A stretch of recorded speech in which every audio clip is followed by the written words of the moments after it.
Bonjour à toutes et à tous, j'espère que vous allez bien. Je suis très heureuse de vous retrouver aujourd'hui sur la chaîne pour une nouvelle vidéo où on va découvrir quelque chose ensemble. Alors vous le savez sans doute si vous me suivez depuis quelques temps, je suis particulièrement pénible en ce qui concerne tout ce qui a trait à la mythologie nordique et aux runes. Je suis assez lourdingue au niveau historique. J'ai été traumatisée à vie par la série Vikings et encore plus, je crois, par Assassin's Creed Valhalla, qui est une vaste... Bref, toujours est-il que je suis extrêmement critique sur ce genre de choses, que je les prends avec des énormes pincettes et que les contenus actuels sur ce sujet-là, généralement, me hérissent le poil. Il y en a quelques-uns qui ont eu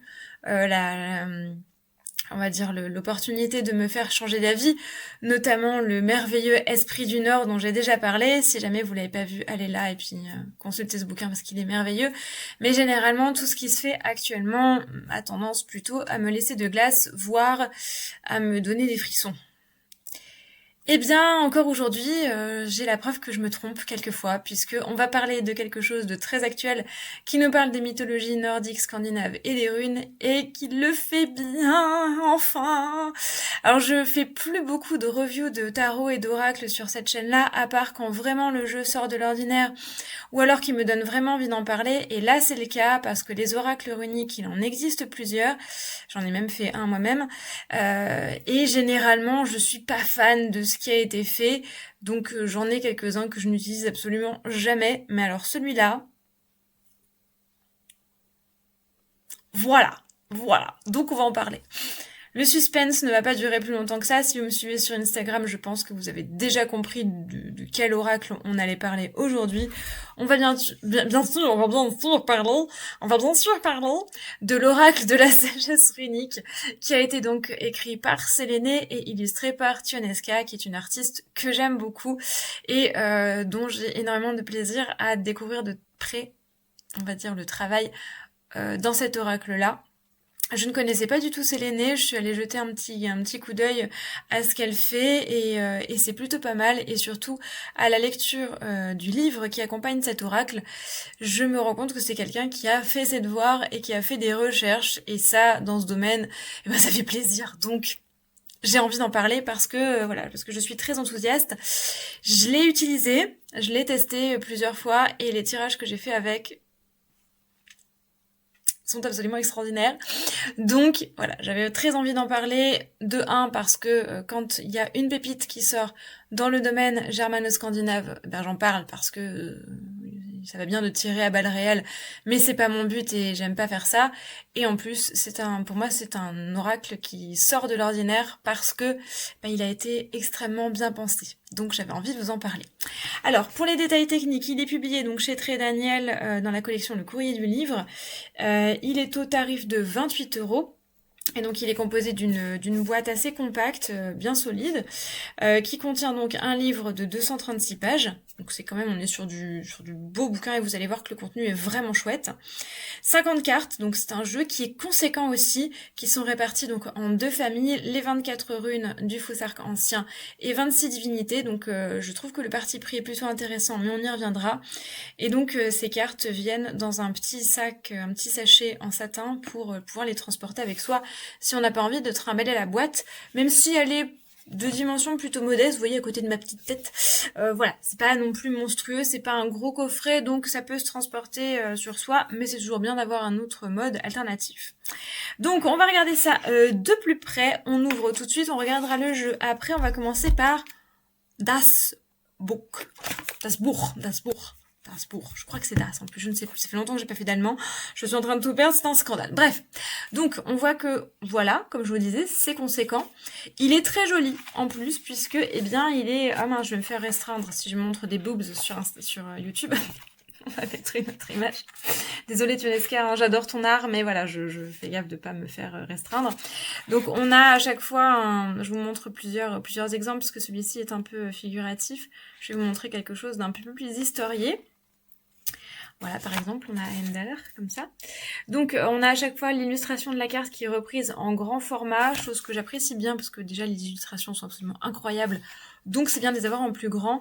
Et on a ensuite, donc, la petite diatribe sur la carte, mais on y reviendra aussi. Alors ce livre donc, il commence par nous faire un petit historique des runes qui est très succinct, mais qui est très juste. Ça fait plaisir. Là, il y a pas de, voilà. En plus, il y a la découverte récente qui a été faite en 2021. En fait, on a découvert sur une station d'archéologie préventive, donc au niveau parce qu'on voulait construire un chemin de fer. Et vous savez que dans certains lieux, quand on est susceptible de trouver des vestiges, on fait appel à des équipes d'archéologues, ce qu'on appelle de l'archéologie préventive, pour faire des fouilles sur un endroit où on ne sait pas, il y a peut-être des vestiges, on n'est pas sûr, avant de creuser avec les instruments de chantier pour ne pas détruire une potentielle découverte archéologique. Là, ce fut le cas, on a trouvé une stèle runique, donc gravée de runes, qui, pour une fois, date d'une date très antérieure à la plus ancienne date qu'on supposait pour les runes. C'est très clair ce que je veux dire. Jusqu'à présent, on pensait que les systèmes runiques étaient apparus aux environs de l'an 200, donc ce qui est quand même assez ancien. Cette stèle, elle a été datée entre l'an 1 et l'an 250, je crois. Donc ça ferait remonter les runes possiblement à une date antérieure à celle que l'on pensait au départ, et en tout cas c'est probablement le document runique le plus ancien qu'on possède, donc c'est quand même une découverte super intéressante. J'apprécie beaucoup le fait qu'elle en ait parlé, parce que ça en fait on en parle généralement pas, donc ça veut dire qu'elle a fait des recherches. Bravo, cœur sur toi. J'ai pas fait un cœur du tout. Je sais pas comment elles font les influenceuses, elles font des... Bref, patate, hein, vous avez compris. Donc on a un petit rappel aussi des sources historiques écrites qu'on a sur les runes, donc au niveau des Eddas, l'Edda en prose de Snorri Sturluson et l'Edda poétique. Voilà, c'est un petit rappel, c'est très court, mais c'est bien fait. Voilà, ça va droit au but, ça va à l'essentiel, c'est sourcé, on valide. On nous parle aussi de l'utilisation des runes, donc elle a beaucoup axé effectivement sur la magie, voilà, elle nous explique que dans les Havamal par exemple, on nous explique les différentes étapes de l'utilisation des runes. Donc voilà, il y a pas mal de choses qui sont bien faites. C'est très succinct, mais c'est vrai, donc fait plaisir. On a un petit rappel au niveau des divinités où on explique ce que sont les As et ce que sont les Vannes. On nous explique également, grosso modo, la cosmogonie, donc la création du monde dans la mythologie nordique, et les 9 mondes, hein, donc les mondes qui sont supportés par Yggdrasil et qui on va dire, qui tissent la toile de fond de la mythologie, des divinités nordiques, etc., etc.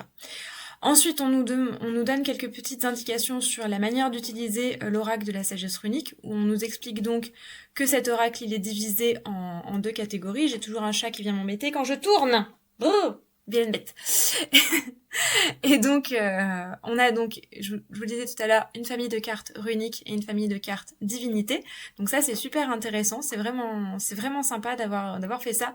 D'autant que dans les divinités, il y a des choix qui ont été faits. Il n'y a pas que les divinités les plus connues. Elle est allée fouiller dans certaines divinités intéressantes pour explorer et exploiter des archétypes qui sont, à mon sens, super pertinents.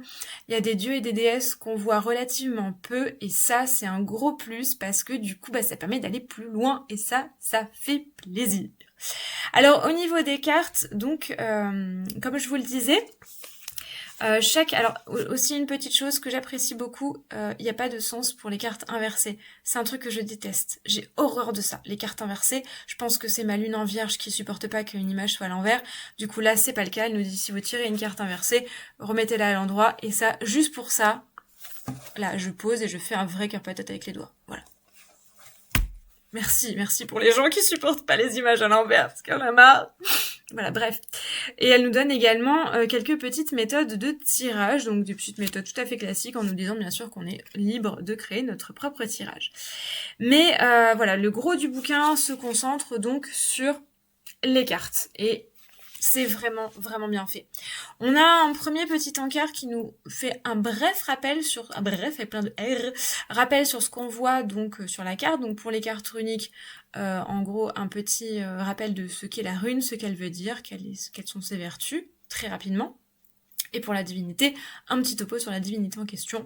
Voilà, ça permet de faire une petite introduction, et si on a envie d'aller chercher plus loin, on va chercher plus loin dans un bouquin spécialisé.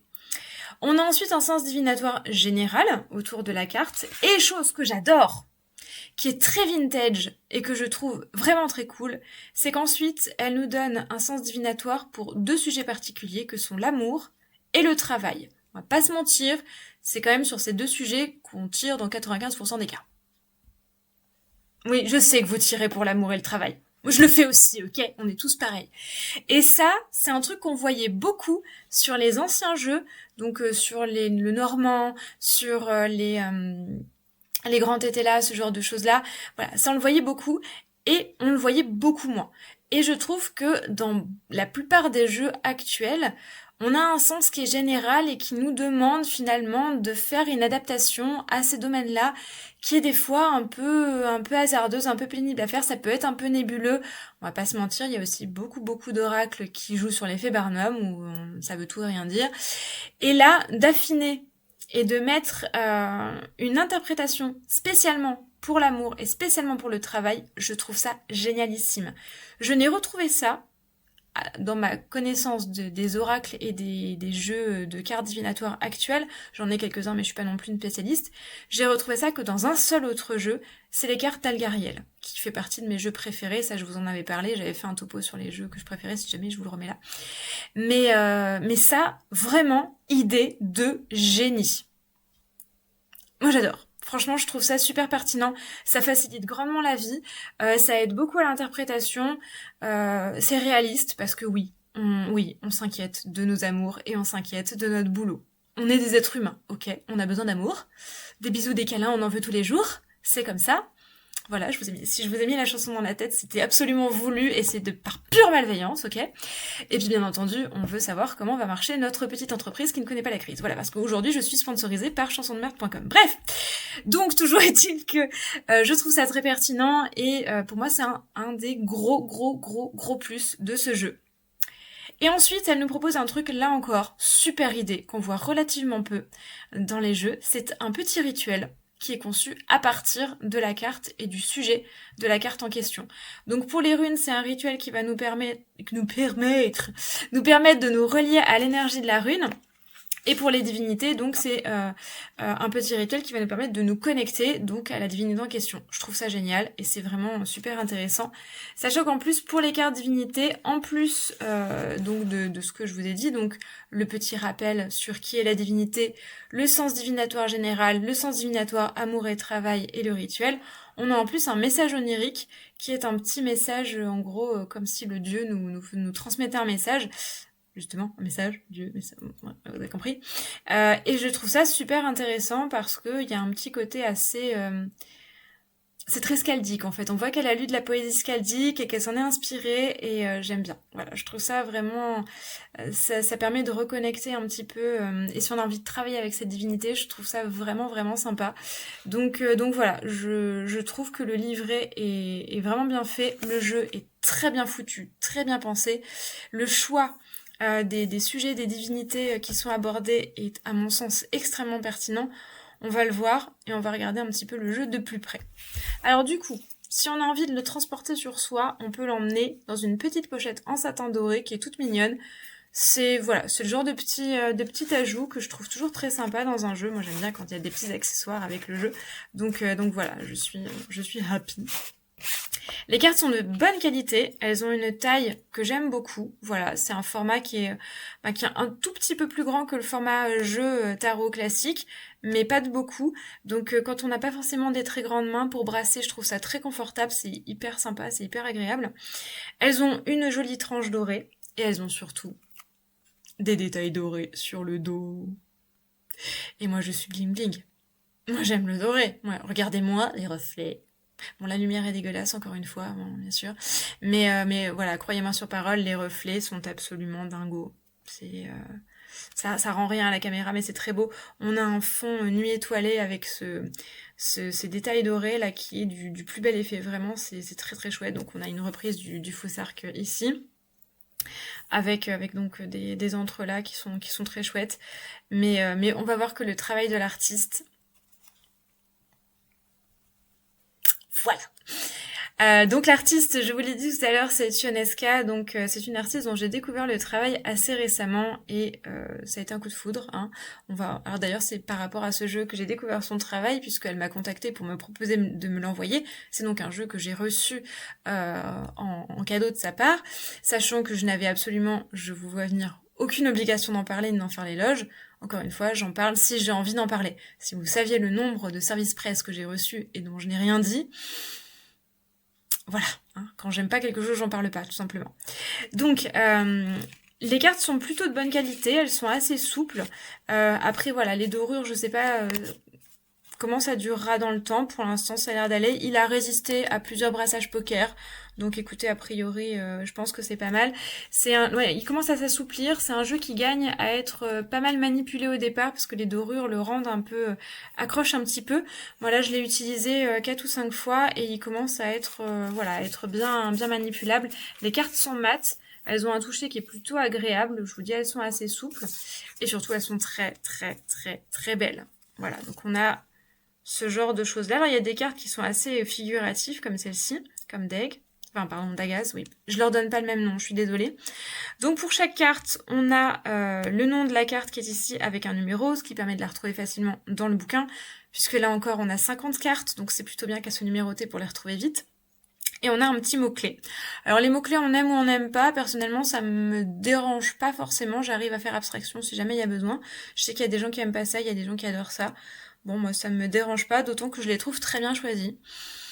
Donc, a priori, voilà, moi, je pense pas que ce soit un point négatif, bien au contraire. Voilà, après, libre à vous d'en tenir compte ou pas. Donc, on a des cartes runes et on a également des cartes divinités. Et voilà, la richesse des illustrations est absolument exceptionnelle. Arrête de gratter parce que ça fait du bruit, chérie. Donc voilà, je vous disais, la richesse des illustrations est absolument dingue.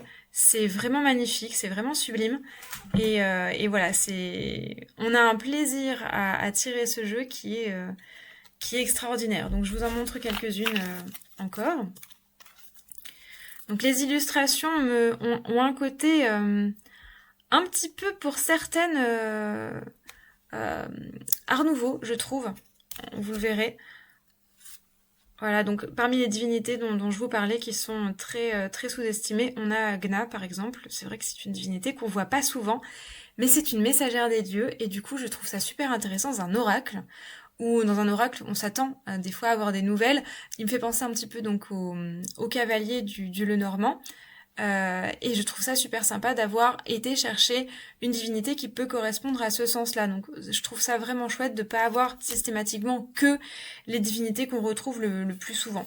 Alors celle-ci, je vais me faire censurer si je la montre. Voilà, donc on a des... Vous voyez, c'est très riche en symboles. Vraiment, on voit que l'artiste a fait un énorme travail.